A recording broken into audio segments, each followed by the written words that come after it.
everyone. Sean at Dallas Vintage Toys. We're back with Ryan. He's sold to us a couple times. We bought his collection and he brought us some goodies just to look at from his personal PC collection. And some of this stuff I have not seen before. Some of it trickles in once to 3 times in the last 30 years. And he's going to show it off. And yeah, some pretty awesome stuff. Hi crowd, I'm Ryan, just showing off my collection. I mean, I don't even know where to start. I mean, y'all love Megatron. Have you ever seen the 44 Magnum variant? Not in person. Takara, Walter P38. I mean, right there, or excuse me, there's Walter P38, the Megatron. Yeah, just different Transformer variants you don't see. Atoll Toys. Before we glaze over this real quick, though, how did you come across these? You know, just I travel a lot for work. You know, some are eBay sales, some are just stuff I find in shops.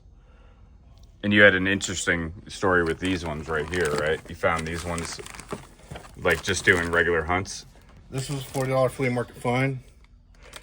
And, I mean, you just never see tiger sharks. It's like $100 at a small show outside of Scottsdale. I mean, if you like your Motu, You gotta take that out. this is crazy. This is a Polish bootleg. This is just so cool. Then I asked him, I was like, did you do research or find it online? Well, I bought my what's his name? Can't think of it. For last 17. Yakface? Yakface, thank you. I got it out of Poland. It was a really good deal, and this guy is selling that. So I said, "Hey, man, $200. I'll pick that up too." Yakface needs a friend. Yeah. Swear to me. Swear to me. I mean, yeah. What is this right here? That's Stinger from Thundercats. And he's one of the real rare ones too, right? Yeah, but I mean, these wings are just. I think someone does make fake wings, but those think are they're- fake. I replace. oh, okay. Those aren't real. You only find these when they're on card. They're impossible. They just fell apart so quickly. I mean, come on. And then what are these? What's the Those are from Italia. Yeah. Do you know if they work? Have you tried batteries in them? Yeah, they work. So, I mean, hard to come by. I'm not used to being on good at camera, so I'm kind of nervous. No, you're good. We want to see the toys. Yeah, they care about the toys. So these ones normally, if they're not coming in to kind of show them off, you have a display at home that you set them on. Oh, I'm always on the road traveling, so right now everything I have is in storage, and I just like downsized significantly, like 3/4 of what I had, and just focusing. I mean, Sears exclusive, ground assault complete. I mean, just to have a box, no matter what condition it is minus the cellophane. Oh, man. I mean, This is kind of cool because, like, I think the Palatoy box is actually larger and it's not as shallow as that either. So I've not seen a Toll Toys box in a while. That's out of Australia, and the Toll Toys had the vinyl cape Jawa, which is a darker cape, and he usually has that plastic degradation or like those little spots on his oh yeah. limbs. So that's cool just to see the size difference of the boxes. Like Ryan said, like these boxes in any condition, and usually the Palatoy ones are like super squished because it's like this seems more sturdy than the Palatoy one. And that's the Death Does Star. this lift up like that? What do you mean? Like, is it like the box just comes up, or does it open on the ends? No, it's like a whole Milton Okay. Bradley game. Yeah, so I think the Palatoy one opens on the ends, so that's why it's probably a little thinner. If you see one of these, Wonder Bread. And how'd you come across this one? I picked him up about 20 years ago off eBay for like $200. Wow. He was searching Conan figures. Yeah. Now you guys travel.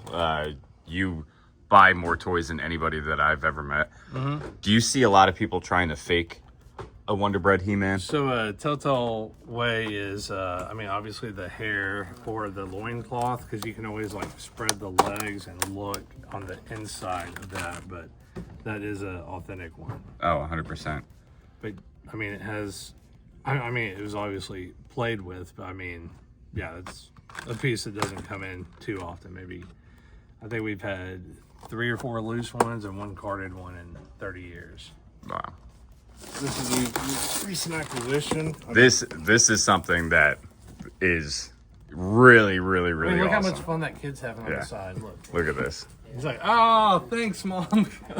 Sean's got one up on the wall over there too, boxed. But this was a not recall item from Kenner. Mm-hmm. So I mean, 18-inch, 1979. Yep, probably the coolest toy Kenner produced. I'd say. I think. And they made the prototypes, but they never, because it was already yanked off the shelf. And Now they this were hard copy. this one's never came out of the box. It looks like. No, it was displayed loose with the box. It's got the poster. The poster is in there. The poster is a big thing. The poster has been reproduced many, many times. This is all original. I trust Yeah. source. Guy, the amount of dust he had sitting on it. Small shop out of Wichita Falls. Can't remember the name of it, but he had some really good stuff. I can't remember the name of it. Life, so throw him a shout out. But yeah, I mean, glider complete. Not the Cobra one. You know how many of these survive the foam? Come on, childhood play. I think you could actually write in and like reorder some of the fins. part Probably you- after you threw it one time. I mean, yeah. I mean, that's just impossible. None survive. I mean, my Jetfire type pop, but never been played with. A little slight yellow because of storage. This is the creme de la creme, my favorite thing.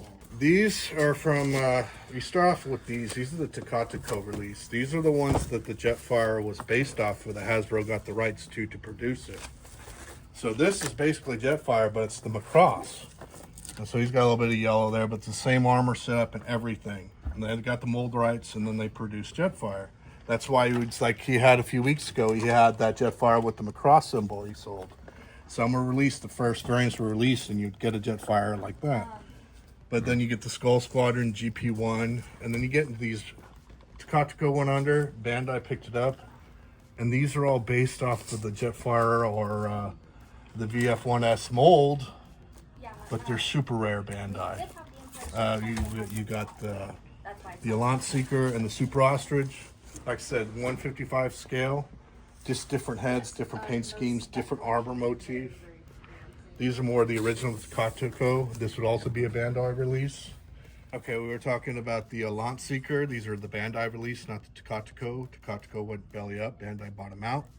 And like I said, this is the 155 scale, just like the Jetfire release, but they have different heads and they produce different armor. I wish I should take them out, but for the sake of time, I just want some more. I mean, you get acrylic cases once you get everything set up. Yeah. yeah. Unique scale. I mean, if you go to like Frankensons in LA, they have the whole display.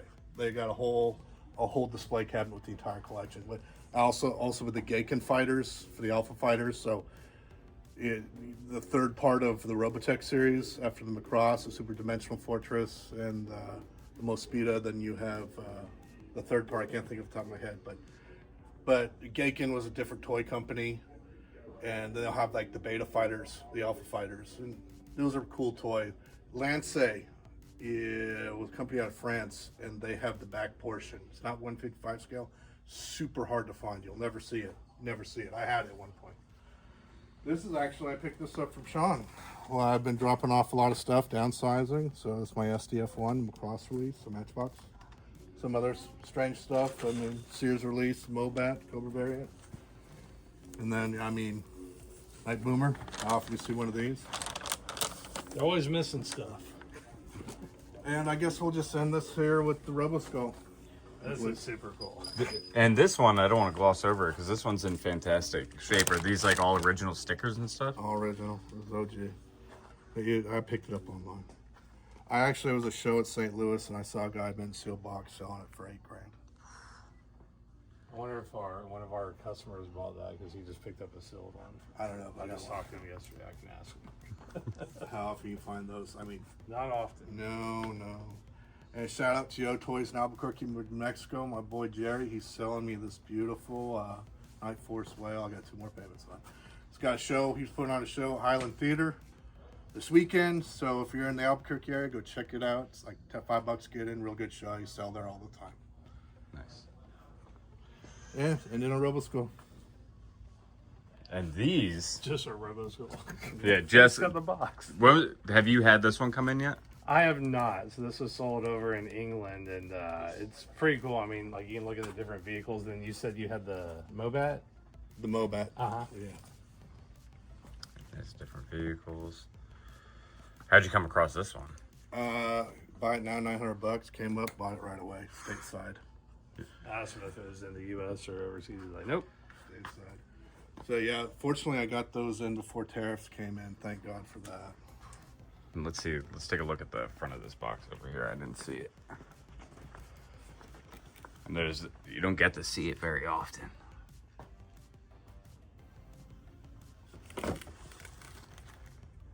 Yeah, that's really cool. Now, when you display these, when you finally get everything broken out, is he going to be outside the box, or is he going to get packed back in the box? Oh, everything will be loose. I'm a loose collector. Okay. What about the boxes? What's going to happen to them? I haven't decided yet. When we get there, figure it out. Okay. But everything will be loose. I'm a loose collector. I like looking at it. You know? Yeah. So yeah, that's just my show and tell. Right on. I just want to thank Sean, and your name, sir, I forgot. David. David, Yeah. thank you for putting me on camera. So, No, man, you brought some cool stuff, and it's like I was like, dude, is this stuff available? You want to trade for some higher end stuff? I was like, this is my stuff. I already sold you the stuff that I brought in, so. Very cool. So, when you're looking for a specific piece, do you kind of set alerts on different websites and stuff? I mean, when I'm piecing together, like let's say I put together the APC Night Force. So you know, I have seatbelts come up. I get an email. Okay, buy it right away, $250. Yeah. You know, stuff like that when I piece together. Some stuff I have pieced together. And you find yourself doing that too, as well, right? When you get in something that's a larger item, and you're like, I got to piece it together. Maybe we something don't that we know just came in. I mean, we don't know what's going to come in daily. So, but when the other box flag came in, we just happened to look online, and all the parts were there. I mean, some of them were more than what we wanted to spend, but I mean, people want stuff that is 100% complete. So. Do you primarily look for that as well? You would rather just get it all done at once than put something together? You know, some stuff. I mean, I see something like that online, I'm gonna pick it up right away. You know, just like anybody. But you know, like I said, I travel a lot for work, so I would say I'm 50-50 online, 50-50 on spot. So in the wild. So you know, if I find a piece in the wild that you know I get a good deal on, then like I said, I'll piece it together over time, and eventually get that complete piece. Right. But it's missing the seatbelts. I mean, just the red seatbelts thing. I think I had it took me a year and a half before they came up, and I was able to buy it now for both of them $250 to complete that. Nice. Just like any collector, you know, you get that obsessive Collectors are life thing. obsessive. Come on now. I mean, God, I was hoarding. You've seen what I downsized, man. Yeah. How many Tide Fires did you bring in a day? Like 5, 6, I don't know. 6, 7, 8, 9. Yeah, a lot. I Maybe mean, 9 or 10 Tide Fires. We got the whole empire here. All right. So right now, let's go check and see some of the stuff that is available and new to Dallas Vintage Toys. Hey everyone, so this is some of the stuff that Ryan did bring in that he did want to sell, besides the show and tell, which he has some awesome stuff, and I told him if he ever runs across in all his pickings, that's the kind of stuff that we're always looking for as well. So he brought in, I think we had about 4 or 5 X-Wings. All these cases are full of complete Star Wars figures. All of these cases are full? Yeah. That is so much. Hey, Kmart, $3. Let's see what you could buy in Kmart for $3 back in the day. The Imperial Forces. Whoa. And some of these, I think he said, are like double stacks. So. All right. So good stockpile here. And yeah, so here's another one. Oh my gosh. So these are all, I believe these are all, so these are the incomplete ones. So there are some that are complete. But it is just cool seeing this many. Mm-hmm. And did he bag these like this? I believe so. Okay. Because I think he used to set up his shows and everything, and he's just tired of doing that now. Absolutely. And he just wants to downsize and quality over quantity. So. Mm-hmm. Ooh. I mean, these are good restock for the cases and everything. And there's some, the incomplete beater figures. I mean, we can hang it up and, entry level collecting, for 100%. collecting. Or Well- you can do customs or whatever you want to do. Spot Village. We got a couple Yodas in here with snakes and canes. That's right. He's got to get around. Yeah. 900 years old. Your back hurts too. Yeah, there's lots of. I think there's like 4 or 5 speeder bikes. One of these is factory sealed. There's a bunch of 12-inch figures. Lots of snow speeders.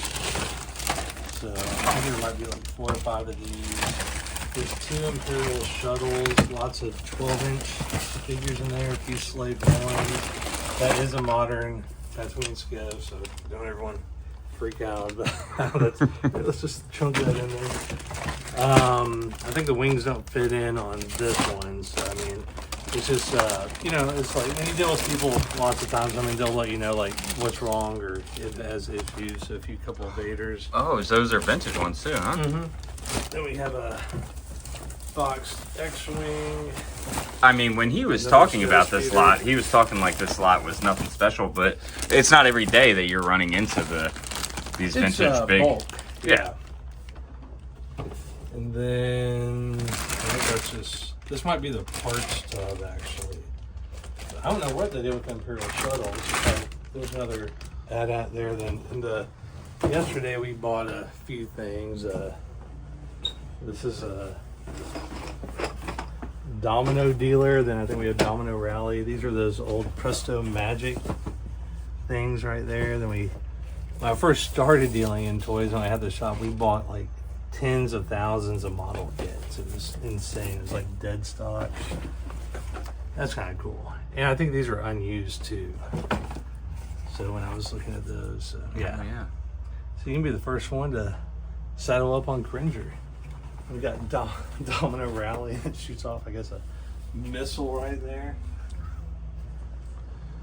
So this stuff, and that stuff in the hallways, kind of yesterday and today's pickups.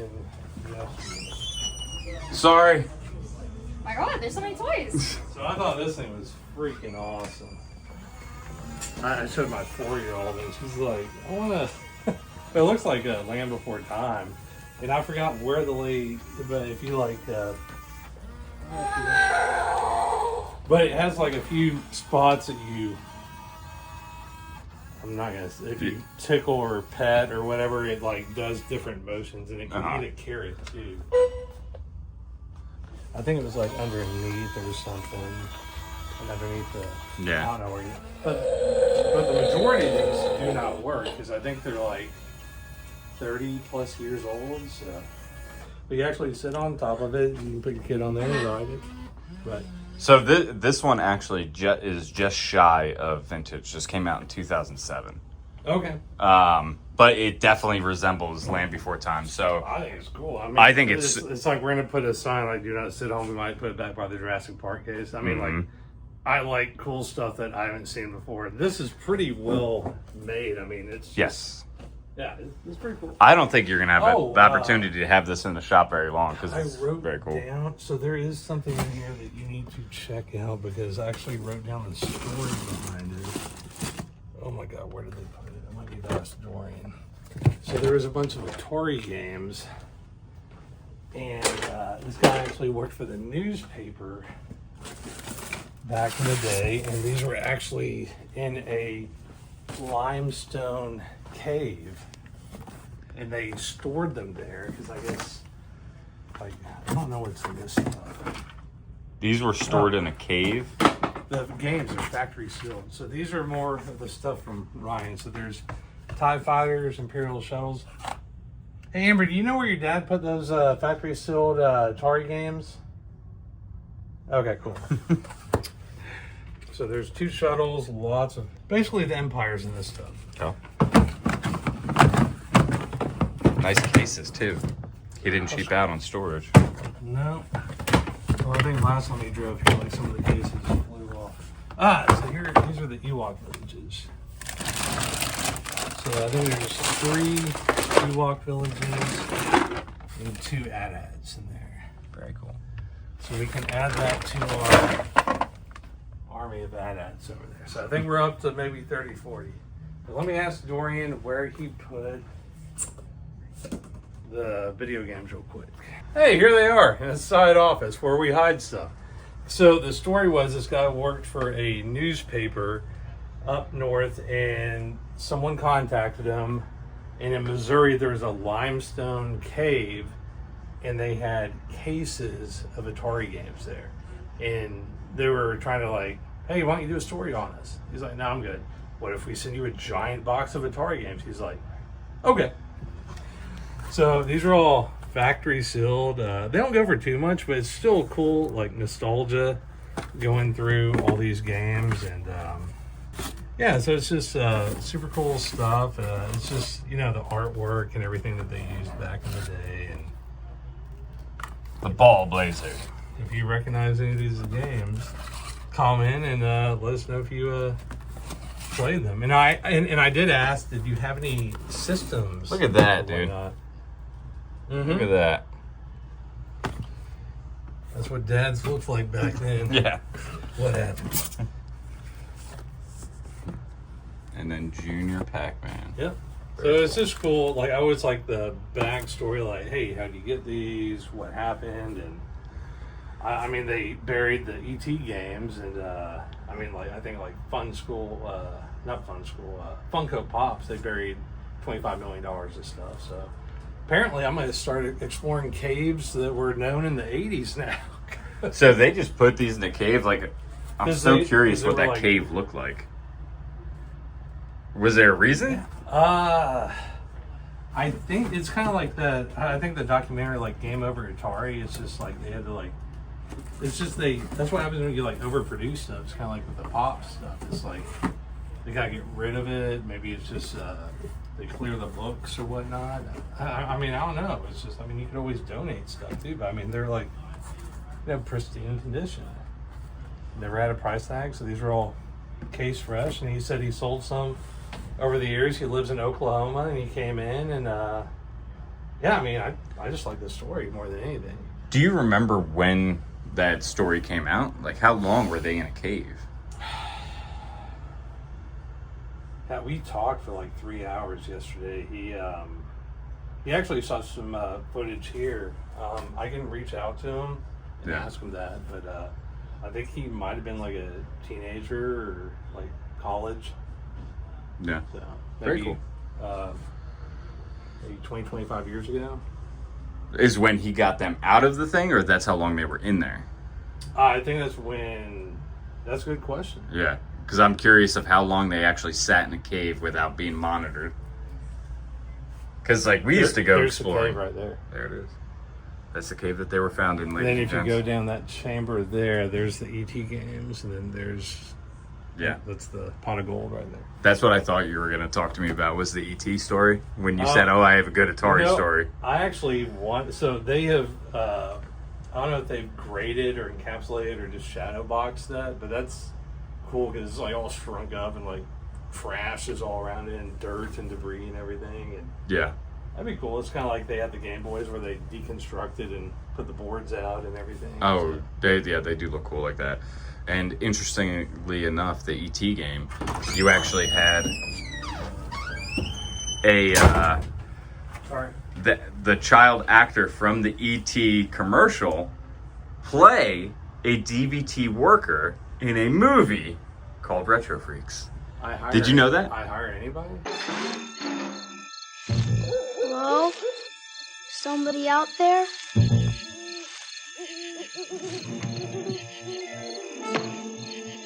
E.T. Video game? It's coming soon, only from Atari, the video game that lets your family help E.T. get home. But only if you have an Atari video game system at home. Okay, so Andre Gower is the guy that I was talking about. Yes. And so Andre Gower, star of the 80s movie Monster Squad, well, he also is like so ingrained into toy history and video game history because he was the child actor in the Masters of the Universe toy commercials. So if you watch vintage... How many toys does he have in his collection? Dude, so he definitely... Did he get paid in toys or cash? He's still got some of the toys, and I believe he walked away with the bike from the ET commercial. That was... Or no, I think the story that he told us was that he didn't walk away with the bike, but one of the producers ended up hooking him up with a bike later because he didn't get the one that was in the actual production. You're good to come through. We're just sharing story times. Does he want to? What's up, you guys? Does he want to trade or donate that to DVT? I don't know. We're gonna hit him up. Andre, we want your stuff, dude. What are you looking at over here, Sean? Oh, well, this gentleman's been in several times, and he was saying that he needs a quote on these because he was on the 6 a.m. red eye. We got the Shogun Triceraton graded. That's a nice one. Then we have the Universal Monsters Series 2 Invisible Man. Definitely one of the fan favorites with a really clear head right there, too. Then we have a Scratch the Cat with all the accessories. Very sweet.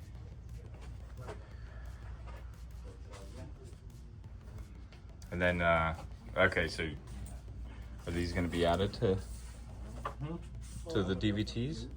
Yeah, we already agreed on price last night. Okay. So these are going to be available soon. And then all of Came this in from stuff. Mexico. Yes. Yes. Do you collect turtles? Yes. Yeah. What else do you collect? What else? G.I. Joe, Motu, Thundercats, Mask, Superpowers, Jurassic Park. What else? Biker Mice, Okay. Space Jam.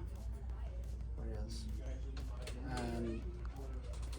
I don't remember. Yeah, I was looking. I mean, Mask. yeah, you're naming all the hits for sure. Hey, so I wanted to show off this collection that we just got in last week. The last time we got a collection like this was about 8 years ago. And I'm talking about some 1980s goodness, some gem, and the holograms. So, like I said, the last time we got a good gem in the holograms collection was about 8 years ago. And we just happened to have one walk in the store last week. And this is a beautiful collection. It has a bunch of the dolls, almost all the dolls. And we have a couple of the play sets as well. We have 2 Video Madness sets in the box, and we have the stage, and I included 2 of the Video Madness sets with those because they didn't have boxes. So that is a nice combo pack right there. We also have 2 of the glitter and gold cars and this really cool carrying case with all the furniture, and pretty much almost every single thing here is complete. I did a lot of research on it. We also have a ton of the fashion packs as well. So if you are looking for some of that beautiful neon, roller skating, rockin' 80s goodness, we have the toys for you. This is a beautiful collection right here. And fun fact, something I learned about those is this is the very first gem doll that came out. And you can always tell when it is the first one because she is not smiling. That is the first face mold that they did, and it is very unique to Gem herself, but later on, the ones that they made of her are all smiling. So, just a fun little fact for that. Like I said, I did a lot of research on these before I put these in the case. So you can find all these here in store, or you can give us a call. And yeah, lots of really rockin' 80s stuff we have right now. Hey everyone, Sean, Dallas Vintage Toys. We just bought in a collection. This had some Revenge of the Fallen, early 2000s Transformers. We also got in some Clone Wars, Star Wars Legacy, and then we also got this Halo vehicle right here. So this is pretty cool.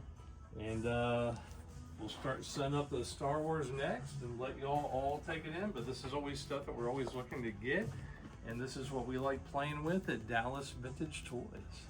So when did these come out again?